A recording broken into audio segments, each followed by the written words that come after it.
Om Sahana Vavatu Sahano Bhunaktu Sahaviryam Karavavahai Tejasvinavaditamastu ma vidvishavahai. Om Shanti Shanti Shanti.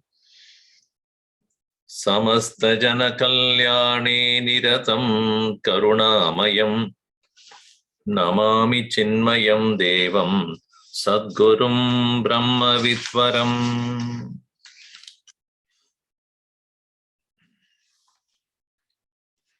Jivan Mukti Lakshanam is going to be the next topic. In the last session we saw Jivan Mukti or Videha Mukti, liberation while living or freedom after the end of this physical body. There is always a doubt in the mind of people, how can there be freedom when one is living with the physical body which has all its limitations and including the so-called karma which is holding the body alive. So even this Jivan Mukti is only a satisfying answer, or is it ever possible for a person to be really that?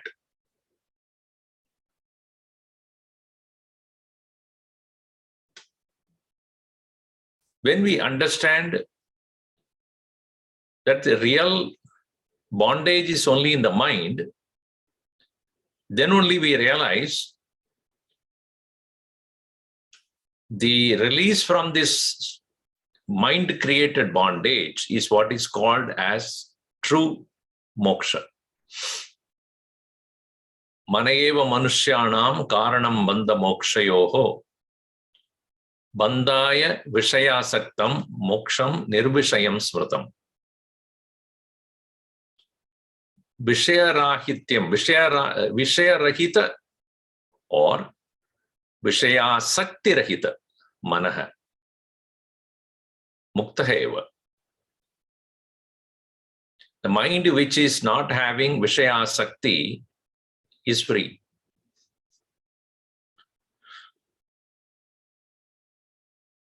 Ahaminashabaj ahamaham taya spuradi hirtsvayam paramapurnasat. Idamaha, idamadambaha, idamaham, idam and aham. These are the two things which we saw yesterday also. Pada abhikyamanvaham ahamiline kepi alaya sattaya. Spuradi. This ahankar which is constantly holding on to the idam. Yesterday we saw the idam is all the kshetram, including this physical body. And all its raga dvesha, mano buddhi ahankara, buddhi ravyaktam evacha.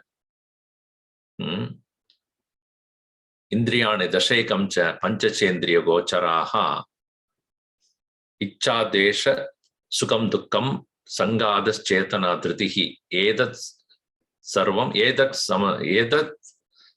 kshetram, savikaram udahridam. Edakshetram samasena savikaram udahridam. That is what Bhagavan said. This kshetram, idam yet chayate, teshu asakti. Idam vrishayeshu asaktihi bandhakaranam, bandhanasya karanam.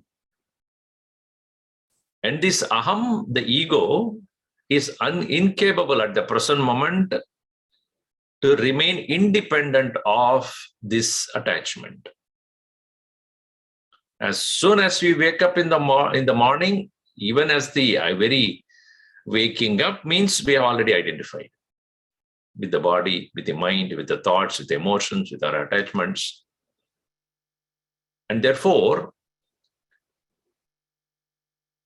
to overcome this attachment and to remain steadily in the moolam of the aham vritti, the very substratum of the aham vritti being pure consciousness, which is not a vritti, which is only an awareness. And that nishta eva mukti bhavaha. So he says, hitva swajiva bhavam ya brahmatmanahi samstitihi jivan muktihi videha cha sarva vedanta nishchayaha. So the attempt of a jivan mukta, attempt of a sadhaka, upon understanding the knowledge, having become mature in understanding, constantly relinquishes his association with any vritti that is associating oneself with anything that is idam. This constant prayatna is the jnana abhyas. That's why it is said in the Ashtavakra Gita very clearly, aprayatnat prayatnatva mudo napnodi nirvritim tattva nischaya matrena prajno bhavati nirvritaha. By any kind of effort or not putting any effort, mudaha na apnodi. A foolish person who lacks knowledge cannot obtain the fulfillment. On the other hand, tattva nischaya matrena, by the determination of the reality, prajnaha, one who has become wise, apnodi nirvritihi. Nirvritim apnodi. Prajno bhavati nirvritaha. So Jivan Mukti is this nirvrita sthiti. And that is Tattva Nischaya sthiti. And Tattva Nischayam or Tattva Jnanam is the very emphasis of this Atma Jnana or Atma Vidya. And that is established when one is established in that, he is known as Jivan Mukta. And it is always said, and also said in Gita, Ragadvesha Vayuktes the Vishayan Indriyas Charan, Atma Vasher Videha Atma Prasadam Adhikachati. He's always in the state of bliss. When Ragadvesha Vayuktes Vishayan Indriyas Charan, Vayuktaha, one who is devoid of Ragadvesha, and even if he is Indriyahi Charan, with the sense organs and sense objects, he is moving about. Atma Vashehi Videya Atma, keeping his mind at the self, having understood what it is. Prasadam adhikachati. He obtains only peace, and he, while living in this world, in the body also, he will remain at peace with oneself.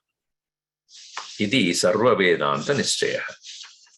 So that is the final conclusion of all the Vedantic literature.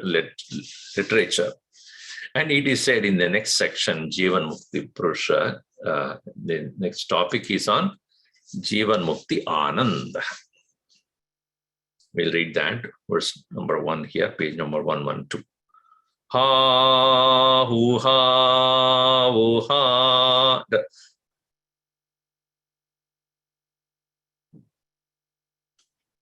Samagayati brahmajnah anandam paramanandam darshayannaho swatmanah ha samagayati brahmajnah Anandam Paramanandam Darshayannaho Swatmana. Swatmanaha darshayan, one who is expressing the nature of this Paramanandam darshayan, Anandam Paramanandam darshayan, one who is now showing the nature of the supreme bliss which he is experiencing. Swatmanaha Anandam Paramanandam darshayan, aho, that's what he says. Ha, hu, ha, hu, ha, hu, ha, hu, ahamannam, ahamannam, ahamannam, ahamannado, hamannado, hamannada, ahaggaslo, gagrada, haggaslo, gagrada, haggaslo, gagrada, ahamasmi sada. It goes on like that. And it is there in the Taittiriya Upanishad, beautifully presented there. So, is it that making some sound that makes him Jivan Mukta? See, here don't we, when we eat something which is very, very nice taste, ha ha ha ha. You say that. What is that ha ha ha means? No words can come to explain that. It is ha ha. Or, when somebody is singing very well, wah, wah, wah, wah, wah. What is that? Is there any meaning? It is an expression of joyful, experience. Ah, ha, ha, ha. Or, when somebody does something good, everybody claps. What is that sound you're making? Is there any meaning for that? So that sound that is made is to acknowledge that it is good. Similarly, this Paramananda which is present in us equally, when you dwell deep into that, dive deep into that, the experience is especially when you are tired after going to so many places and maybe you got on for a long trip, and finally when you come home and in your own bed, you're like,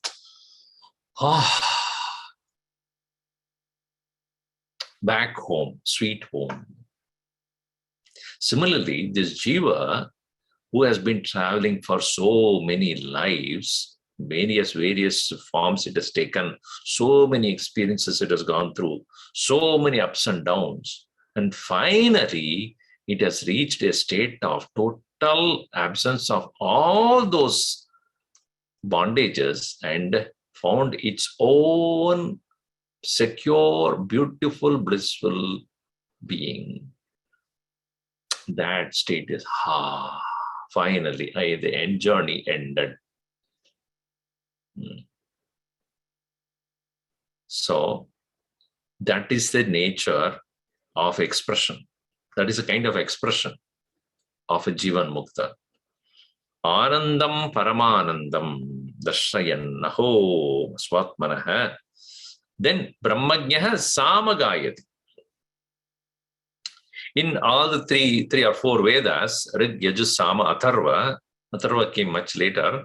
So these four different Vedas, the Sama Veda is filled with various meters and all the mantras are set to meter and singing. Whereas Rig, Yajur and Atharva mantras need not be set to meters. Whereas Samaveda is more or less, it's in the musical meter. So therefore, this ha, that is also an expression of the joy, and it is like a singing. It is also said that when Bhagavan Krishna gave advice to Arjun, it was Gita. It's not a set of instruction. He was singing.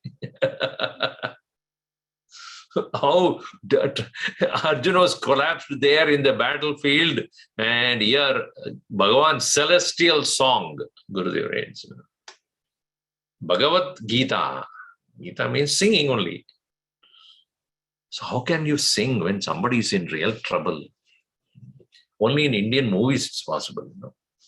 Even in a person as a great tragedy, you will be able to sing in correct meter also. But singing is a way of expressing here, especially Ananda Geetam, joyful singing. And the interesting thing is, what that person is going through, nobody will understand. Ascharyavat pashyati kaschidenam ascharyavat vadati tada evacha anyaha ascharyavatcha enam anya shrunoti shrutvapi vedana chaiva kaschit. Ascharyo vakta, ascharyo jnata. It is said in Kathopanishad also. Ascharyam. What is Ascharyam? Idi charadi, idi Ascharyam. When something we don't understand, the jaw drops. Whereas when we do not know, it's become when we know, finally it's become how. Oh, fine, I know what that is. So even as Arjuna was complaining about the problem that he had, what Bhagavan did was only one thing, quietly listening to him and with a smile. Why? Because exactly he knows the solution. So here, when a person came to recognize that what I have been searching for so many lives, after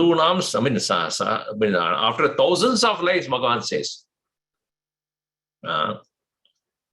after thousands, Bahunam Janmanamante, after the end of so many lives, one comes to recognize this.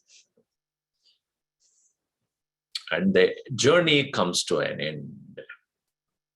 Like a river reaching the ocean, how it finds itself one with the vastness of the ocean. It loses its individual identity. And even as it merges there in the ocean, there are many other waters from many different places also coming into the same ocean, all of them losing their identity, becoming one massive collection of H2O. In the same way, a person who reached the state of oneness with the self cannot anymore distinguish himself from anybody else, irrespective of caste, color, creed, and religion, region. Nothing matters to him anymore. A true wise man does not have a religion because he cannot distinguish himself, separate himself from anybody else. If he does, then he has not reached. A river reaching the ocean loses its own individuality. And that readiness to lose the individuality is what is called maturity there. A guru who is teaching the student, therefore he will ask, are you ready to die? Meaning what? Are you ready to lose yourself? If you do not want to lose yourself in that ultimate truth, see, interesting thing is when you lose, you be free. Wow. Interesting. It's such a contradiction there.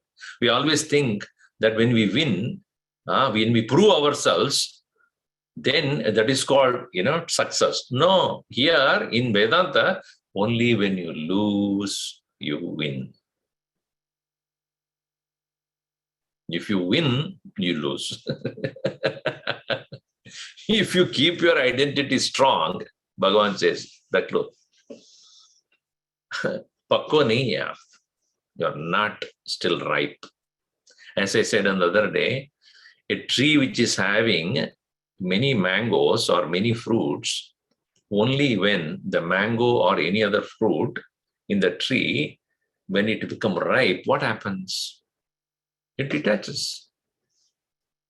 It no more attaches itself to anything. It falls off. Then only it's called rightful.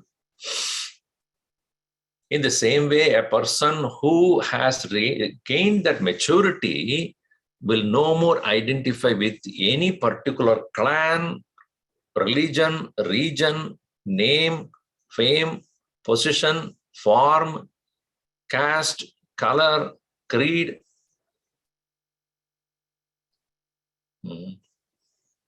Jati niti kula gotra durakam nama rupa guna dosha varjitam desha kala vishayati vartiyat brahma tattvamasi bhavayatmani. Bhagavan Shankaracharya says it is beyond jati, niti, kula, gotra, nama, rupa, guna, dosha, desha, kala, vishaya. That is Brahma Tattvam Asi. You are that. So long as we hold on to an identity, a particular, individuality, we will not experience this ha. No, but Swamiji, is it such a boring thing? What? What does he do? Having reached there, what is this that he will do then? What do you mean by what does he do? So what does he engage in? Atma krida swatmaratihi Jivan mukta sada sukhi Punya punya vinirmuktaha Sarvananda karo yatihi Atma krida swatmaratihi Jivan mukta sada sukhi Punya punya vinirmuktaha Sarvananda karo yatihi. Krida means sport, game, play. Atmani krida, yasya is Atma krida. One who is game or play is only with his own self. Meaning, in any sport or any game is meant for what? An excitement. Who will win, who will lose? A sport must have a goal. And when a person is competing, there are those who are stopping him or fighting with him or her. And any game must have an opponent. And the opponent is trying to stop him or her. Then one proves with his one's own skill, etc., and defeats the other person. That is what is called krida. Here, krida means a sport. But Atma krida means what? One who is sporting with himself. Here, there is no opposition at all, really speaking. So then what is this? If there is no, opposition, where is the question of enjoying it then? See, I always give this example. Let us say two people are playing tennis game. And one is the father, another is the son. And both of them are playing.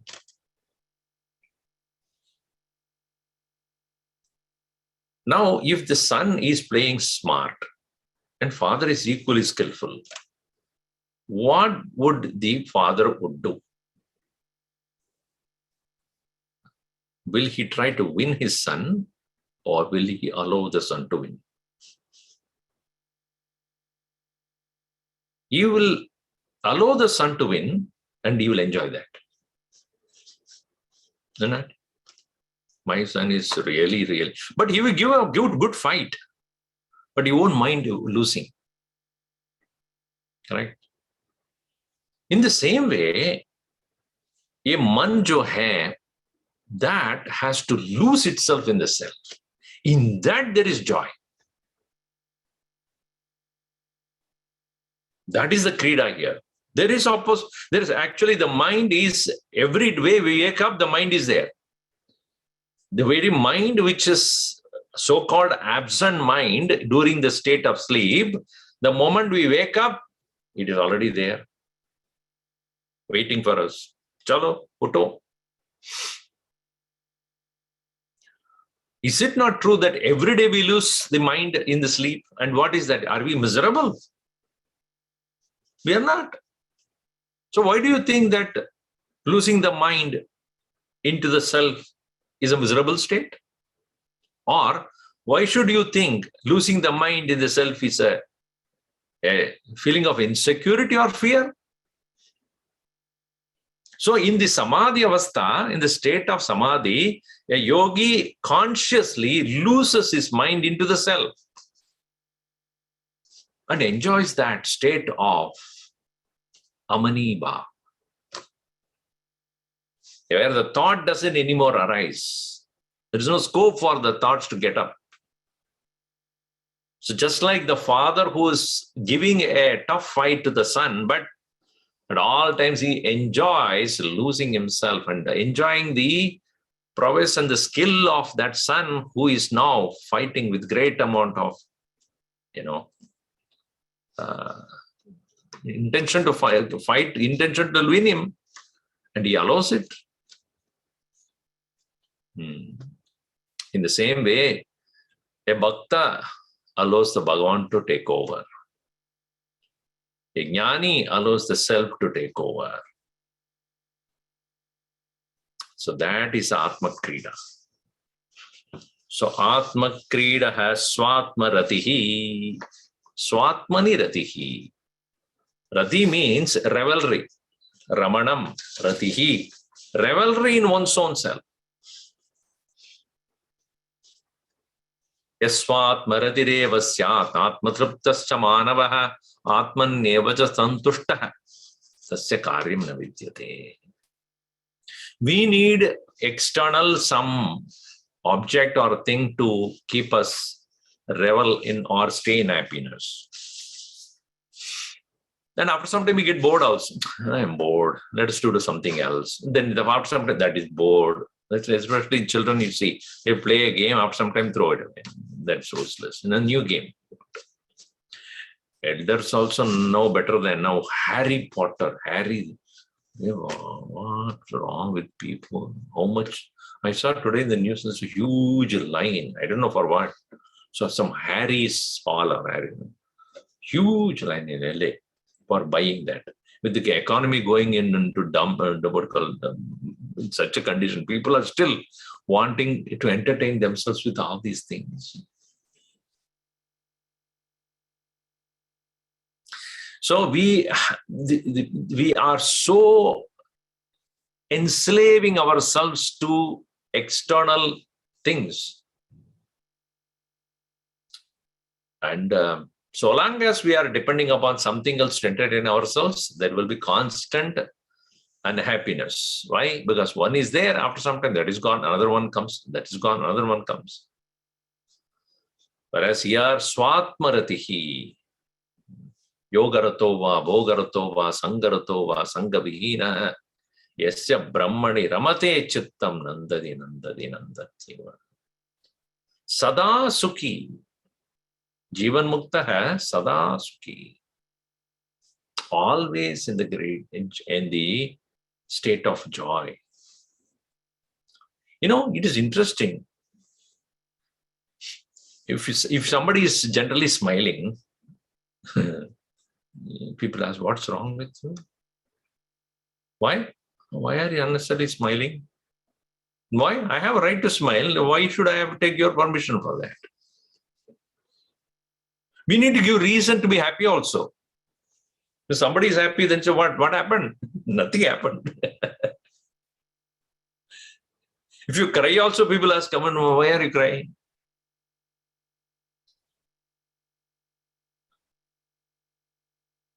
See, I was once in the airport and I was reading some book or something. And a small child, just 2, 3-year-old or 4-year-old, just started to walk.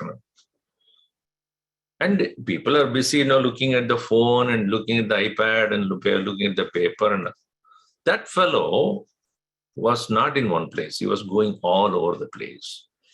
And he will go and stand next to one person, smile. Then the moment you look, he will go to the next fellow and smile. The small fellow. But nobody objected. Nobody objected the child when it goes and smile and then, oh, how are you? And then the fellow goes away. Then go to the next fellow and then smiles. So that was, hey, how are you? Then it goes. Nobody had an objection. Okay, now you do the same thing. Let us see. What? Pagal hai kya? Stupid, crazy. Now, why do you think when it is the child does that, we accept it? And there is another person who does that, an elderly person, or let us say a teenager, or a baby. So it's what happened? Because in the case of the child, it doesn't have any ego, any agenda, expectation. It is not expecting you to give something. It's not because you did something, therefore he is reciprocating with a smile. No, nothing. So what is that child's mind? Why is it smiling? Because it is free of expectations. It's free of any, even as it smiles, if you don't smile, it doesn't care. Does it care? You go to the next person and smile. That is the nature of a Jivan Mukta. Balavat unmattavat tishtati. It is said. He doesn't have any ego. He doesn't have any expectations. It is because you did something, therefore I am smiling at. No, that is the nature of my own being. Smile. That's why when you go to a temple and you see Bhagavan is saying blissfully he is smiling. Why are you mocking at me? Do you ask that question to the dog? I think whenever I come only he is making this mockery smile, Gurudev says a standard smile. Half an inch smile is always there.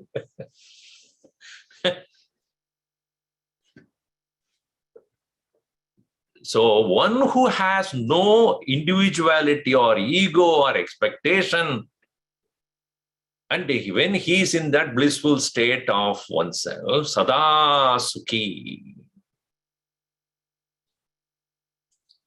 jivan mukta sada sukhi, sukham atyantikam yattadu buddhigrahyam atindriyam vetti yatra na chaivayam sthitas chalati tatvatah.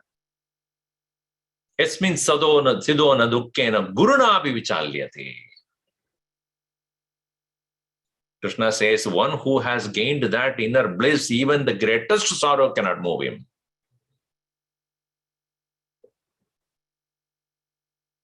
That is the nature of a Jivan Mukta who has found his innermost self as the blissful presence. And as far as he is concerned, there is nothing called punya and apunya, or punya or papa. These are all in the relative plane. It is valid. It is necessary for the society to be in order and people live in discipline. If there is no concept of dharma and adharma, what will happen to the society? Everybody will do whatever they want to do. So in the world, in the transactional world, there are certain norms of do's and don'ts. Or in the Vedic literature, it is given kamya karma, kartavya karma, nishiddha karma, ityadi. But it doesn't apply to a Jivan Mukta at all. Or he doesn't need any more merit or any more acquirement of punya to go to Swarga, etc. So he doesn't care about that. Nor he would ever engage in anything which is papa because he has no personal wish about it. Who does any crime? Oh, adakena prayuktoyam papam charadi purusha anichanna vivarshneya. And Arjuna asks, kama yesha krodha yesha. Bhagavan says, those who have kama, desire, then only it will make a person commit a sin, right? He doesn't have any desire. Akama hataha.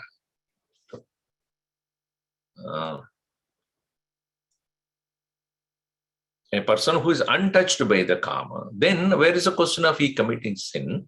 Nor does he have any interest to gain punya. Therefore, punya apunya vinirmukta. Ratyacharpata vivirajita kantaha punya punya vivarjita pantaha.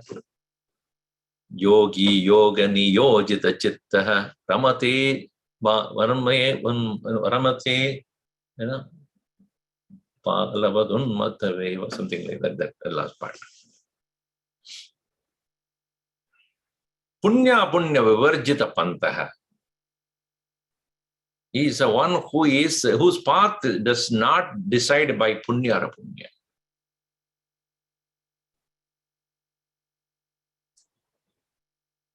So, this so-called dharma and adharma, punya and apunya, none of those matters to him.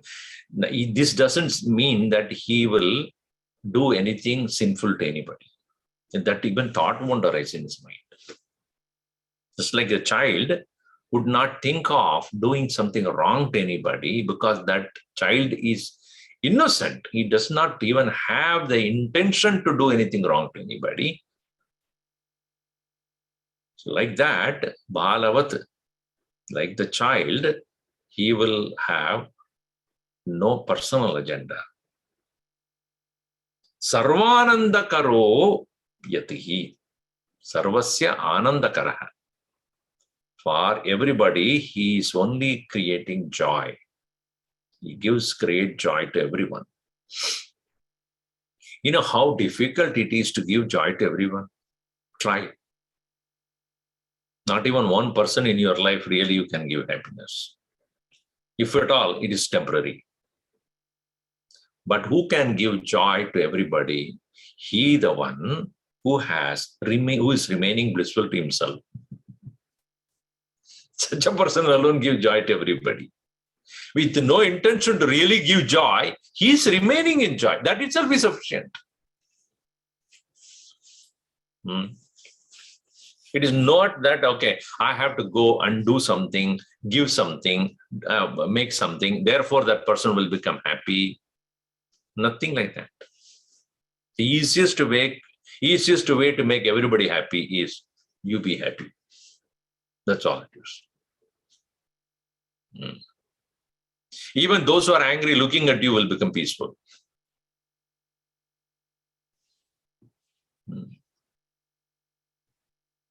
So if one has found that joyful bliss within, he has no intention to create, really speaking, any happiness to anyone. But by remaining in that bliss, one, is it not true? When you are home, there are so many things are going on, and one person is sleeping in a couch. That is. Looking at that person, you wonder, I wish I can be that. Because that person is uninvolved, is sleeping.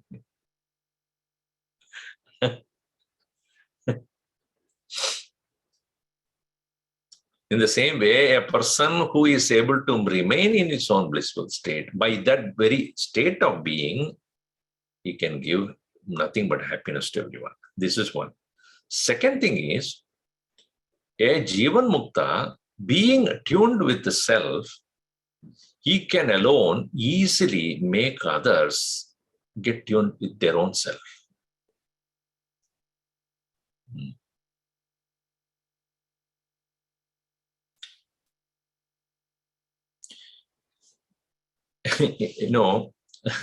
Once I was, very interesting. I was with Guruji, and we were in I think in a program. And afterwards, he went to the restroom inside. I was waiting outside with a towel, wanting to give the towel when he comes out for him to dry the hand. And for quite some time, he didn't come. So I was a little worried. So I opened the door, went inside, and the hand dryer was making a sound. He was standing there, he put his hand under the hand dryer, and because of the sound, it triggered him some raga. So standing there, you're singing. I said, Swamiji, we have to go. No, he said that this is what this is actually, you know what raga it is?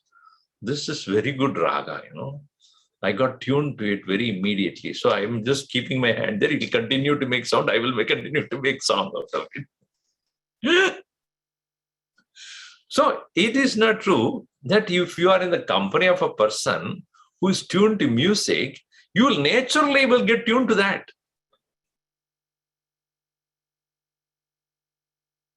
It's because that you get to have the same wavelength. And if a room full of people who are laughing, would you think that you will not be able to, you'll just keep quiet? You will also start laughing. In the same way, a Jivan Mukta Purusha who is in the bliss can indirectly tune the people in that very vicinity to tune to the self, with just not even uttering a word. That is what great Mahatmas like Ramana Maharshi and such other Mahatmas, they hardly would speak. But when they go in, be in the presence of such, you just mind becomes so calm and quiet. Even today, if you go to Sri Ramana Maharshi's ashram, or in Sapovan Kutir in Uttarakashi, or go to Siddhabari in our Gurudev's Mahasamadhisthal, when nobody is there, you just go and sit there quietly. You will get tuned very quickly. Because the mind of a Mahatma who had lived, and that by very knowledge of Upanishad, that Mahatmas, their soul don't live anywhere.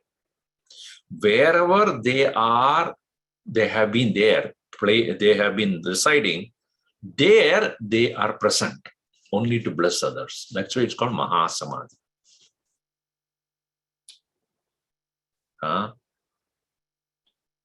Because in the case of the jivas who have desire, the subtle body of that jiva cannot stay where the body is. Because of the very fact that it has a desire, it has to go to the next one, where the body can be obtained and then proceed on with its journey to experience its karma phalas. Whereas in the case of a Mahatma whose subtle body has no more desire, Vasana is completely relinquished, where does that subtle body then thereafter will go to?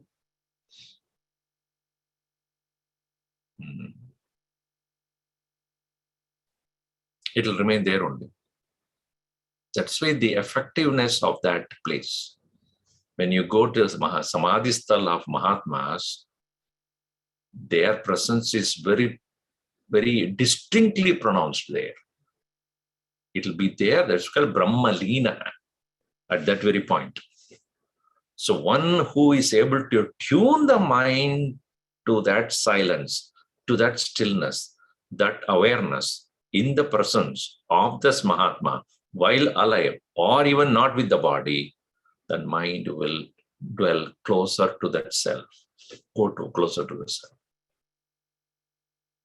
Great Mahatmas, therefore, they may not utter a word. They may just remain. Mauna vyakya prakadita para brahma tattvam yuvanam ashtishtante vasaprishiganehi avridam brahmanishtaihi acharyendram karakalida chinmudramananda rupam swatma ramam muditavadanam dakshina murti mide. Mauna vyakya prakadita para brahma tattvam. No word uttered. Those Mahatmas and those people who go to him are not ordinary people. Vashishtante vasad grishiganehi avridam brahmanishtaihi. Brahmanishtaihi avridam. Sanat Kumaras are sitting there. They are not ordinary people. Janaka, Sanadana, Sanantana, Sanat Kumaras, Brahmanaha, Brahmas, Manasaputraha, highly evolved. If you see the Dakshinamurti picture, you will understand. There are 4 of them sitting there. They're highly evolved and highly tuned to the higher self. And in the presence of Bhagavan Shiva as Dakshinamurti, they are also completely in tune with him, while he is advising them by mere silence. So, how the Mahatmas give the Sarvananda Karaha? Are they giving some jokes or writing joke books? No.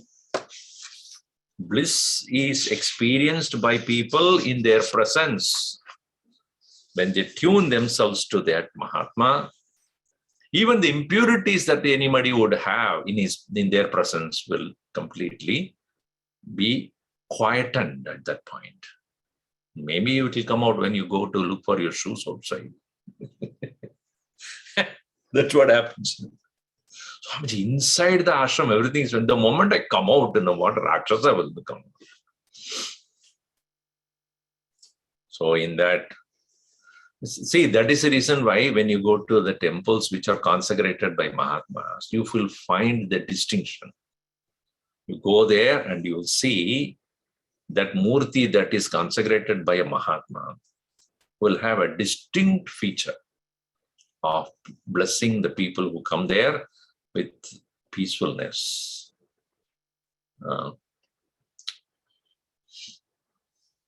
And why that Mahatma is constantly in bliss, Sada Sukhi Kasmat Karana? That is said in the next verse here. We'll see here, verse number 3 here. Naiva kurvanna karayan. Naiva kurvanna karayan. Karyam sadnodi sarvada. Karyam. Ascharya nahi kim etat.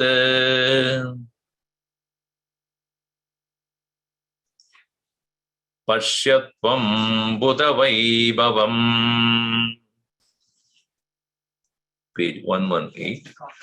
Naiva kurvanna karayan karyam sadnoti sarvada. Ascharya nahi kim etat. Pashyatvam Buddha Vaibhavam. Tvam Buddha Vaibhavam Pashya.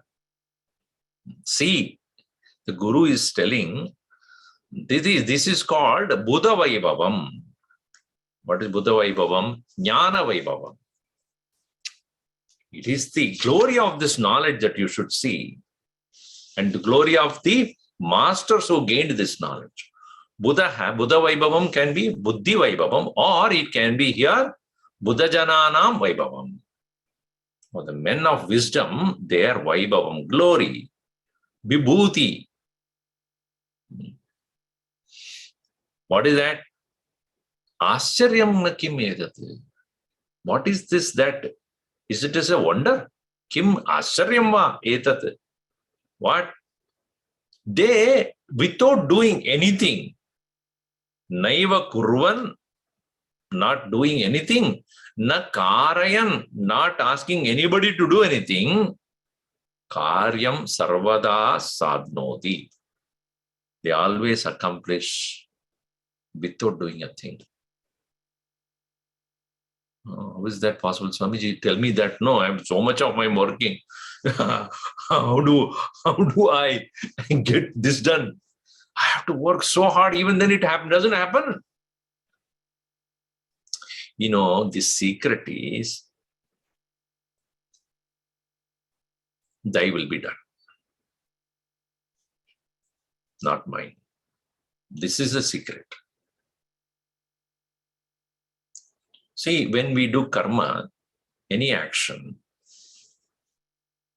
no action is an independent activity. Every one of our action has a prelude and a subsequent result leading to some other action. Every one of our action is a reaction only.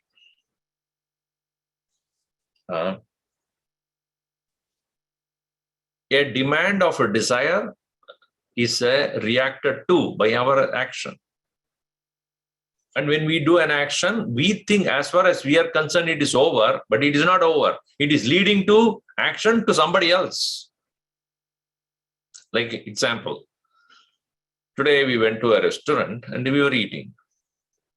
And after finishing the eating, no, before that, when we went to the counter and said, I want to, out of this menu, we want this. And everybody said, this is what they want. We went as a group. Now, we have completed our action, went and sat down at the table. Now, action began or not for him? Poor thing, that fellow cook started. After we ordered, he started his action. And after he finished, the person, waiter who's bringing the food, he started his action. After he brought our food and kept on our table, then we started our action. And when we finished eating, then the waiter came and he started his action. When he finished putting it in that the tray, wherever, then the cleaner, he started his action. You will never see the action stops. Do you think that your action is independent of everybody in this world? No action is independent.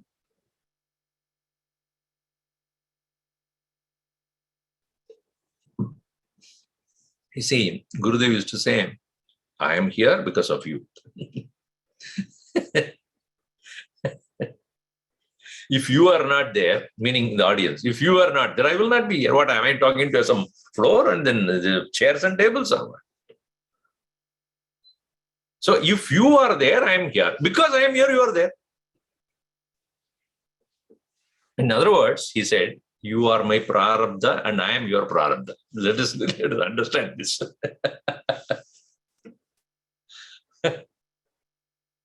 When your prarabdha of having me ends, I will go. They will not be there.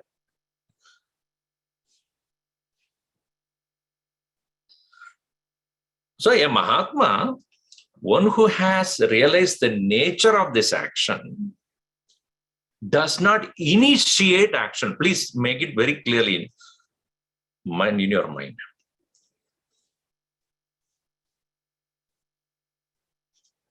Anarambha.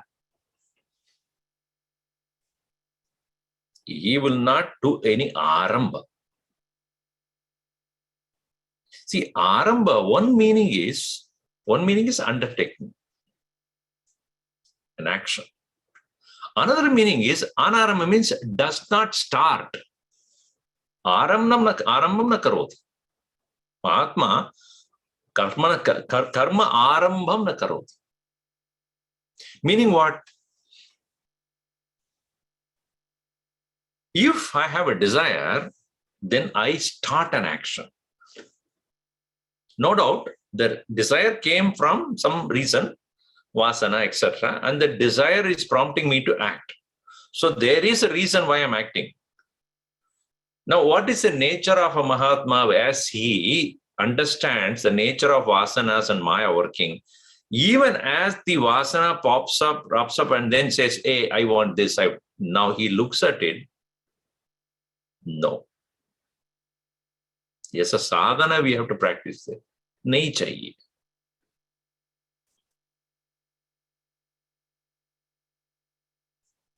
That's why Bhagavan very clearly says, if you have not conquered the vasanas, merely not doing will not end it. Karmanam anarambhat naishkarmyam purushaha ashnute. Nacha sanyasanadeva siddhim samadhi gacchati. By not doing an action, you are not going to end vasanas. Because if you don't do today, tomorrow you will do it. Today you may not do it. So the vasana kshaya he is working on. And he knows that any action that coming to be undertaken by me is prompted by something there in me.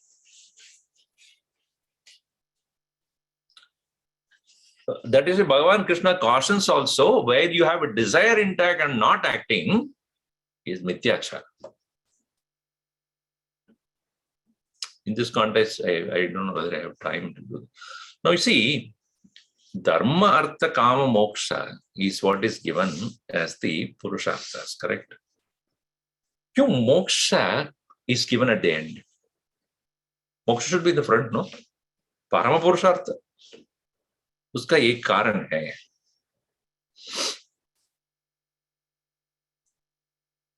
See, dharma, artha, and kam.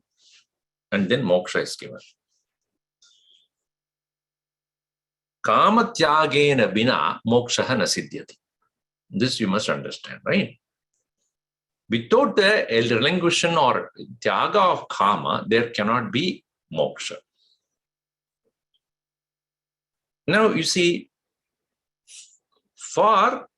if you are not giving kama, not giving up the desire,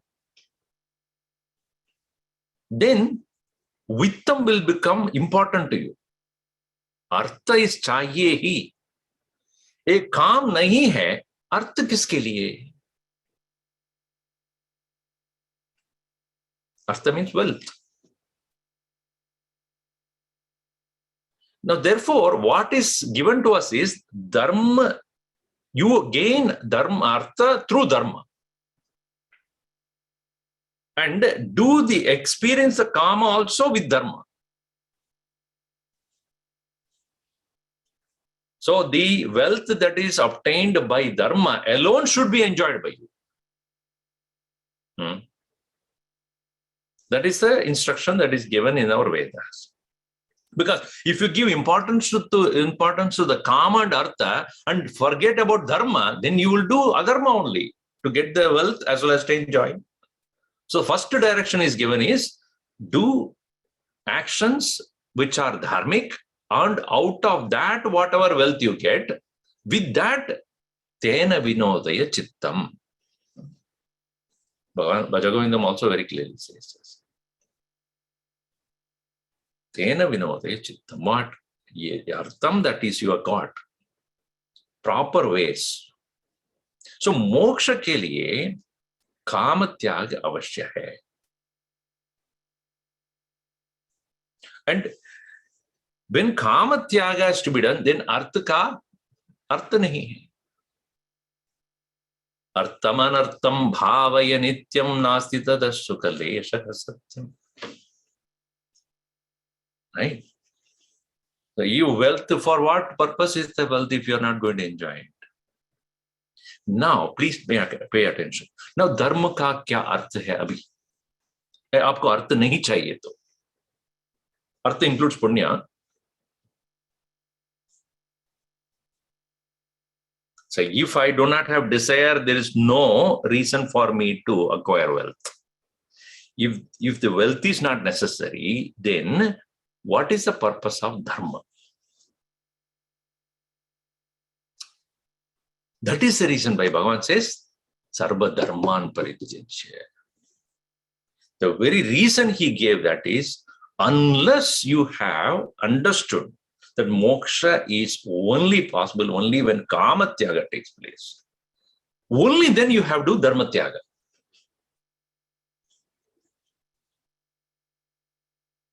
That is the reason why in this way it is given. Moksha hona hai, तो काम का त्याग करना ही होगा. काम त्याग करके, I mean, if you are doing the kama tyaga, then you will have no relevance for dharma there. Now, so when he said naiva kurvan, what does it mean? Anarambha. He will not undertake anything caused by his desire. And if at all any action takes place in his life, or he observes around him, he will know it is prarabdha. ये प्रारब्ध का वो लीला चल रहा है. It is just a play of prarabdha going on in me, around me. And therefore, neither he would do anything to initiate an action, neither he will stop it. He will not stop what is going on due to prarabdha, nor he will initiate any action out of desire. Therefore, he would not nakarenapi. He will not make anybody do also anything.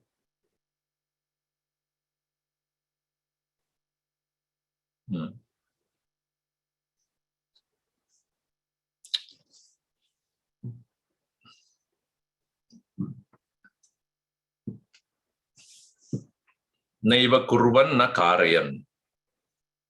Now then, how will he achieve everything? That he said, karyam satnoti sarvata. interesting thing is, when he allows the prarabdha to work on its own, Ishwarasya Ichchaiva, then if Ishwara Ichcha is there, Kim na sadhyam? Earlier also it is said, no, Kim na sadhyam? What is not possible for him?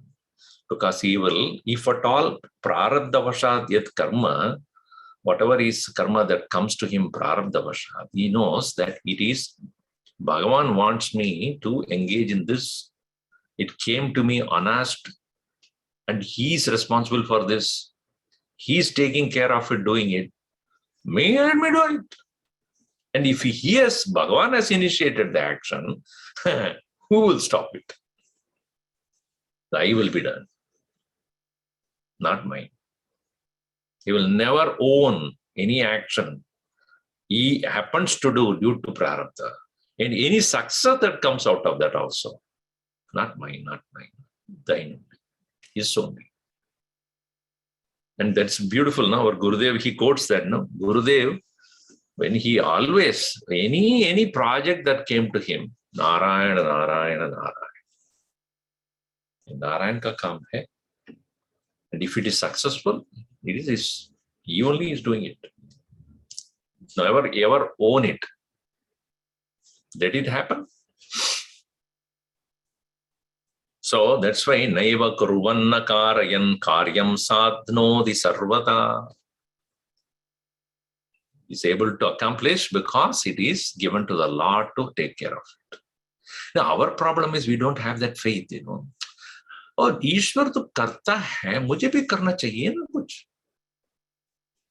We always had doubt. No, sometime Bhagavan doesn't look at this side. Then I have to do it.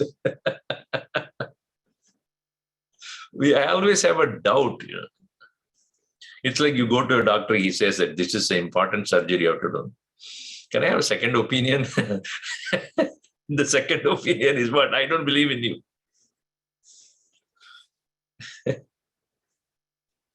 People go to this temple, that temple, three, four temples, one doesn't work, and then does another work, Hanumanji, then Ganesha, and then Durga, and then the Shiva, and then Krishna.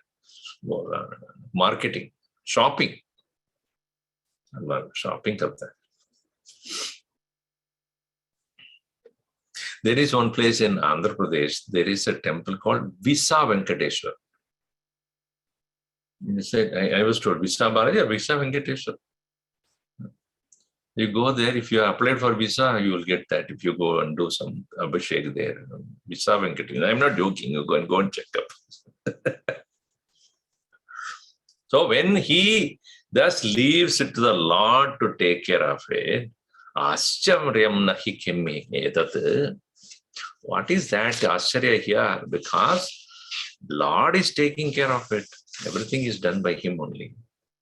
How can he not accomplish?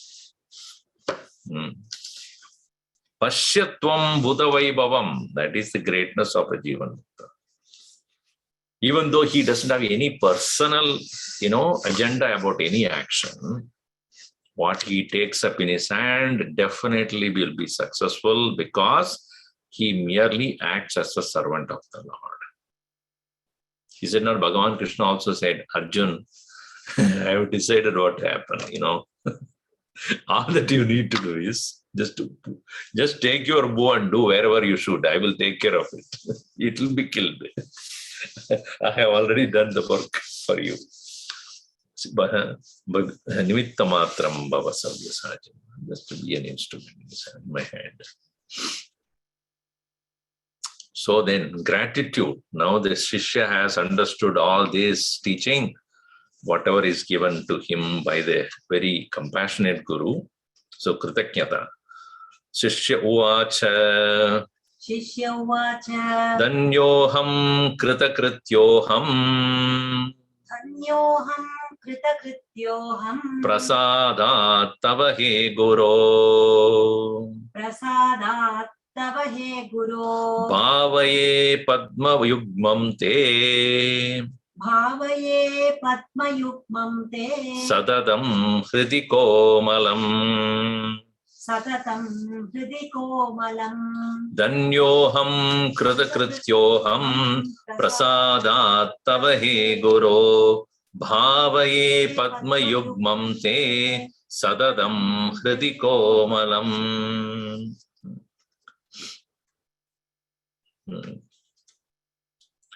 हृदि भावये aham hridi bhavaye. I continuously meditate upon. What is that I will meditate upon? Te padma yugmam komalam satadam bhavaye. Te, your padma yugmam. Yugmam means pair of feet. Padma, lotus, which is komalam, so soft. Hridi, in my own heart. Bhavaye, aham bhavaye, I meditate. Because, hey Guru, tava prasadat, due to your own grace, aham danyaha, I am blessed, kritakrityaha, I am fulfilled in my life. I am no more feeling empty. I am not feeling unfulfilled. I am not feeling want of anything else. That is called kritakritya. Yet kartavyam sarvam kritam. It's called kritakritya. Whatever is to be done, I'm already done. When do we really say, I am done? We can never say that. So long as our desires are there, done for the day, tomorrow I have something to do. Even when we are about to die also, itna karna chahiye tha, I have to go now, okay, next birth. Definitely, Bhagavan says, tatastu, come back again. When do we really say, I'm complete, done? That is true sannyas. Real renunciation is where you know you have no more things to do. That doesn't mean laziness. As far as the world is concerned, as far as the external things are concerned, I am complete. Nothing to be done. So, Danya, I am so blessed. You know, there is a beautiful set of verses by Shankaracharya, Danyashtak. Okay? Tajnanam prashamakaram yatindriyanam tatnyeyam yatupanishassa nishchitartam te danya bhuvi paramartha nishchiteha seshastu brahmaniriye paribhramantaha. Te danyaha bhuvi paramartha nishchiteha. They have clearly understood the import of the Upanishads. And what is that jnanam? Yet indriyanam prashamakaram, that which has quietened the senses, that is knowledge. So one who has gained that knowledge and quietened the senses, because of which mind has become peaceful, one who is tuned to the self is real danyaha. Aham danyaha, aham kritakrityaha. I have accomplished everything tava prasadat, due to your grace. Therefore, te padma yugmam komalam hridi bhavaye aham. Therefore, I keep my mind ever tuned to your lotus feet. Vidita kila shastra sudha jalate mahitopanishad katitarthanide hridaye kalaye vimalam charanam bhava shankara deshikame sharanam. Such a beautiful set of verses about the greatness of the Guru, whose lotus feet should be continuously meditated. What does it mean? The feet of the Guru represents the greatness, great, beautiful presence of the self, and where the teacher stands, there the mind should be of the disciple. Where does he stand? Where does the Guru stand? On his knowledge. There should be the mind of the student. That's the idea of saluting the feet of the Guru. You understand? The Guru says, you understand? Yes, then stand under.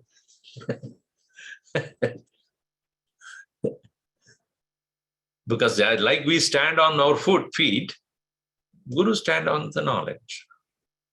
So to that padukas or its own feet, we should keep our mind. So that is the reason why the Shishya says, Aham Krita Krityaha. I am complete.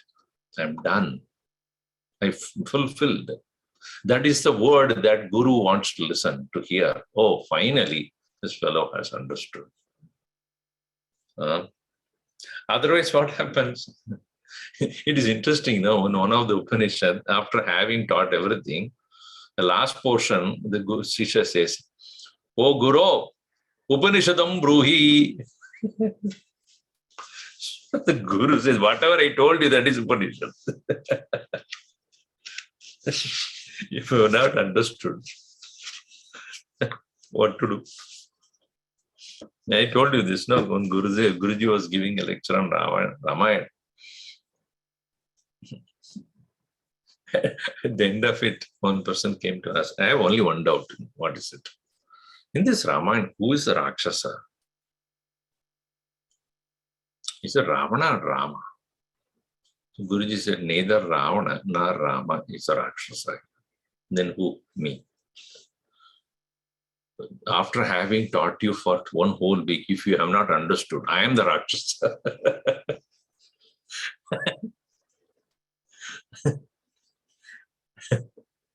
So after listening to this 7 days, 1.5 hours every day, 6 days, then someday asked Swamiji, yes, I have a question. What is Vedanta? So if you ask that question, I will definitely must answer the same way only. So Guru Vacha. See, it is not that I have done anything great. The Guru never takes credit for that. Tava Bhakti Guru Uvacha. Guru Vacha. Tava Bhaktya Prasannoham. Tava Bhaktya Prasannoham. Yata Jnanam Grihitavan. Yatha Jnanam Grihitavan. Brahmanishta Sadaivatvam. Brahmanishta Sadaivatvam. Para Bhakti Yuto Bhava. Para Bhakti Yuto Bhava. Tava Bhaktya Prasannoham. Yata Jnanam Grihitavan. Brahmanishta Sadaivatvam. Para Bhakti Yuto Bhava. Guruhu, he says, Aham Prasanna. I am very pleased. Tava Bhaktya, by your devotion. Because without that devotion to the Guru, the Jnanam cannot happen. Therefore, Yatha Jnanam Grihitavan. The way you have understood this knowledge, you have grasped it very well. Grihitavan. So what you should do from here onward? Tvam sada eva brahmanishtaha bhava. Always abide in the self and para bhakti yugo bhava, yuto bhava. Para bhakti yutaha. Yutaha means endowed with, connected to the Lord. Supreme devotion to the Lord. Because here onwards, I have nothing more to give you as knowledge. Now you just have to abide in the self which you yourself are. There's nothing more you have to learn from the book anymore. As we have seen earlier also, book definitely is necessary for us to give guidance, but there is an end for that also. Grantamapyasya medavi. Even gained the Grantham, gained the knowledge. Falalamivadanya arti tyaje duram asheshataha. Just like a person who is seeking the grain, rice, must remove the husk. Right? Only the grain is important, the rice, not the husk. Husk has to be thrown. Therefore, just like a falalamiva dhanyarti tyajet duram grantham adhurata. Once you have understood the content of this knowledge and you grasped it and digested, close the book. Do not hold on to the book all the time. Don't become merely addict to the reading, addict to listening. The Shastra Vasana is also Vasana only. That should be given up at some point of time. So, it is said in Vivek also that one who has not understood what is said in the scripture is useless for him. One who has understood what is said in the scripture is useless for him.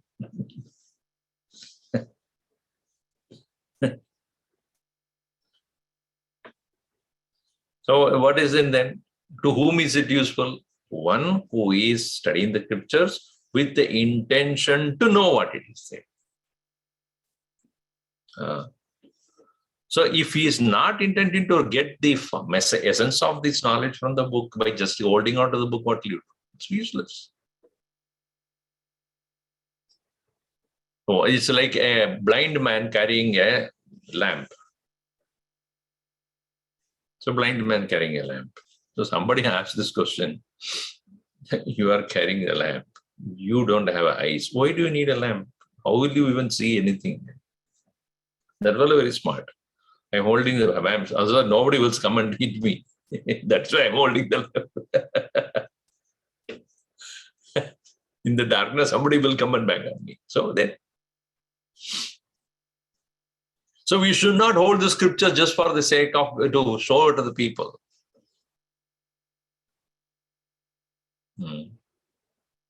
Avijñāde pare tattve shastrādi dustu nishpala vijñāde vipare tattve shastrādi dustu nishpala. Avijñāde pare tattve. If you are not understood, shastra, understand, reading the shastra isn't what is the use. If you have understood, then what is the use? Similarly here, after having jnanam grihitavan tvam, now what do you do? Nishtha bhava. Now abide in the self. It is like preparing the bed and everything else, and curtains are drawn, then AC is put on or switched off, whatever it is, switched off the light, but not go to sleep. What are you doing all this thing for?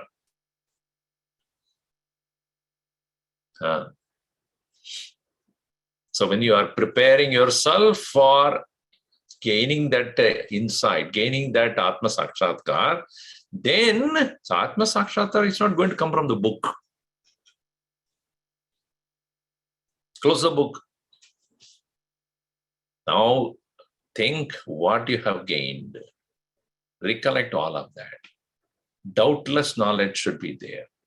And the great eagerness to abide in the self, in the stillness of oneself. And for which, as you travel, you will know that you need really infinite love towards the Lord. That infinite love, para bhaktihi, bhakti yuto bhava. Have great love for that very Bhagavan, who himself is in you and outside you everywhere.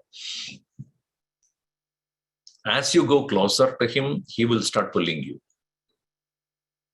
Yamaivesha vrunade tena labhyaha tassesha atma vivrunade tanum swam. If you exclusively choose the self will start choosing you as well. Don't make it is one among the many choices. Exclusive choice. Nothing else matters to me right now.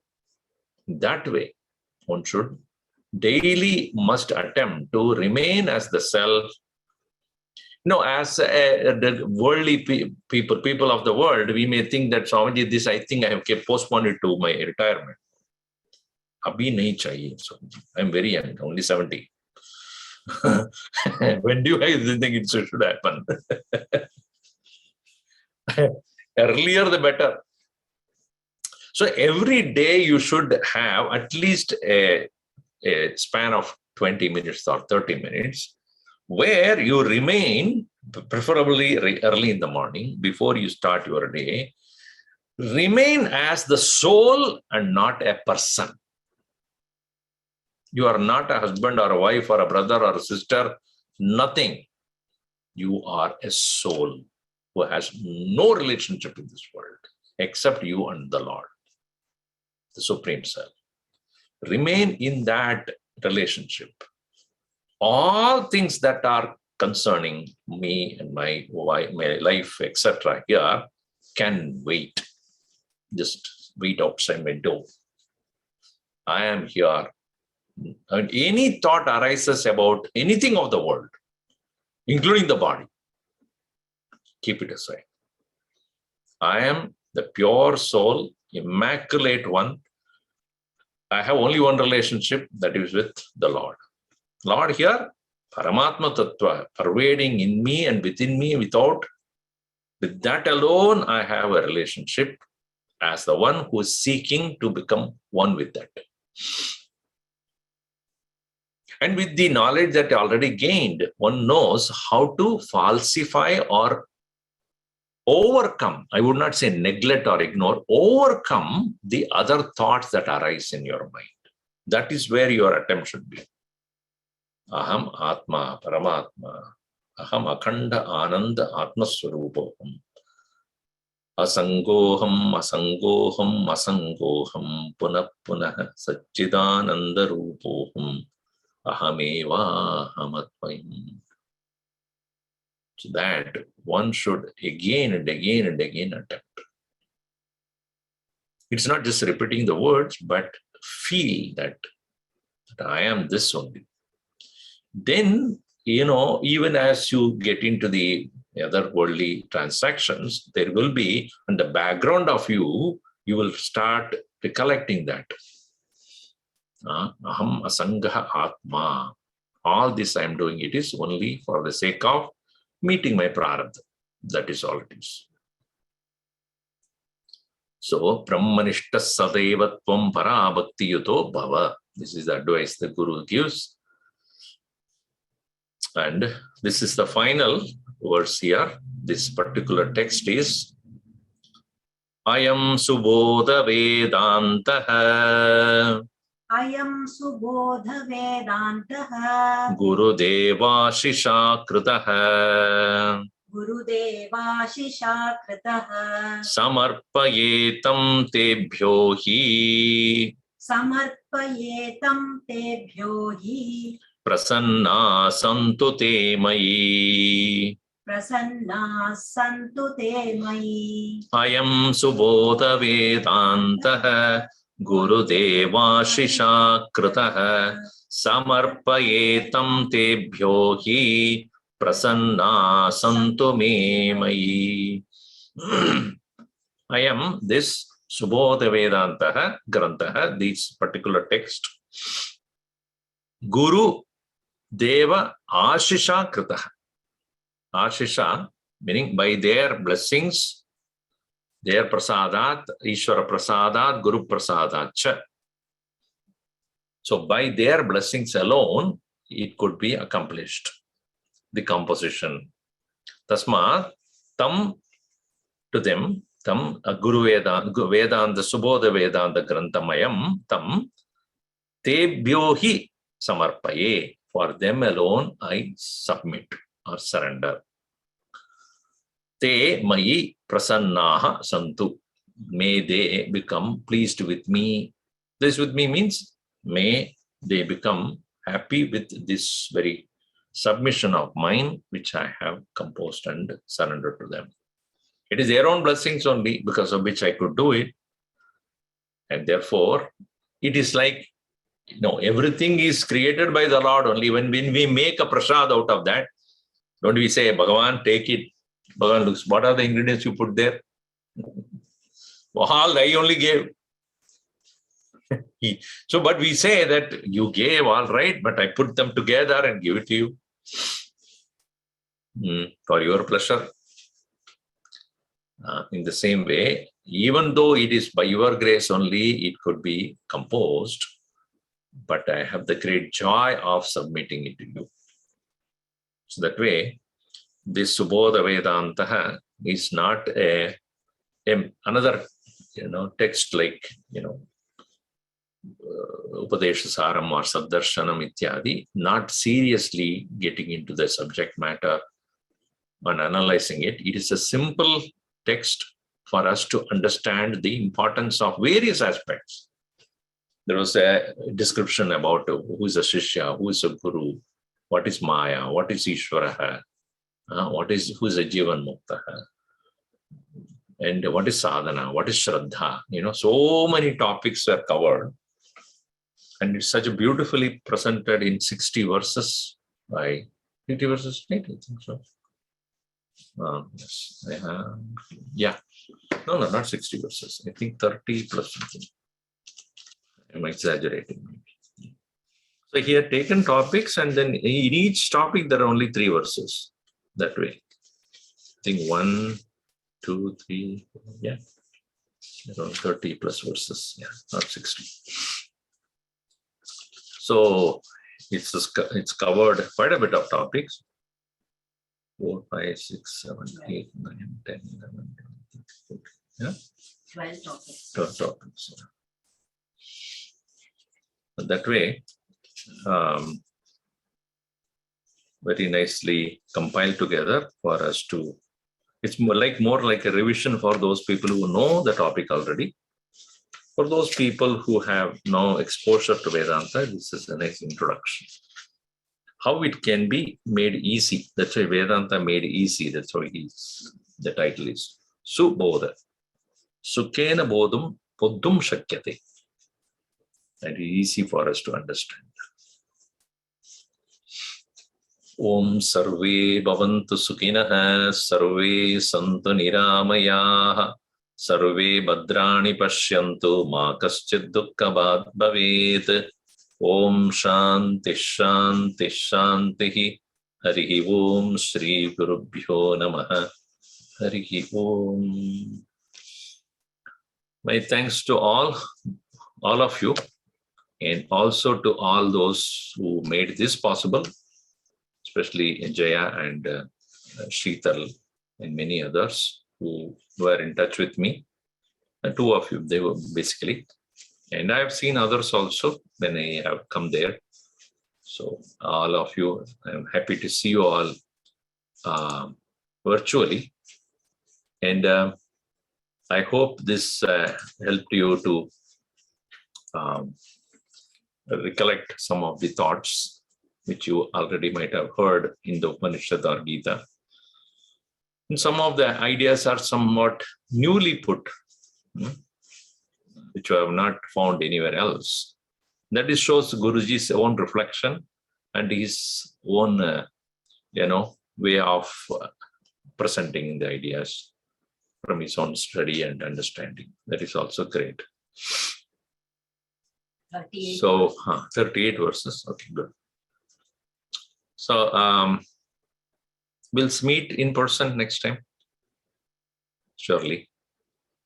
And thanks to all of the others who have joined from different other centers other than Vancouver. But some of them from East Coast. That will be 11:30 now for Sukanya. So, anybody else from East Coast? No, I have to unmute all of you, otherwise you cannot talk.